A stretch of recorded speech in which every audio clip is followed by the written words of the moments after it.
Naime, dragi prijatelji, direkcija festivala je pripremila jedan poklon za našeg profesora i molim našu hostesu da donese na scenu to zasluženo priznanje. Naime, direkcija festivala gospodinu Kekenovskom uručuje plaketu za doprinos muzičkom stvaralaštvu Balkana, zlatno srce festivala, odnosno počasni ambasador Bihaćkog festivala Jove Kekenovski. Okrenite se publici, Jove.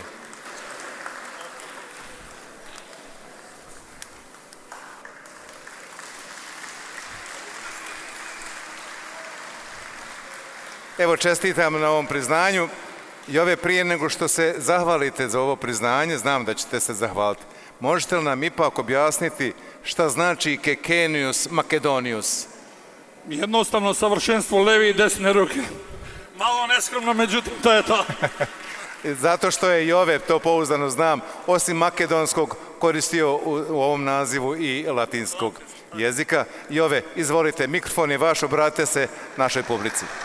Dragi prijatelji, dragi organizatori, moram da budem iskren da kažem da sam zaista počešćen, zaista mi je velika čast što sam dobio ovu veliku titulu za mene. Ja u svojoj dugogodišnjoj akademskoj, odnosno univerzitetskoj karijeri, a i političkoj karijeri, imao sam nekoliko ponuda da budem ambasador Makedonije. Međutim, sve sam to odbio.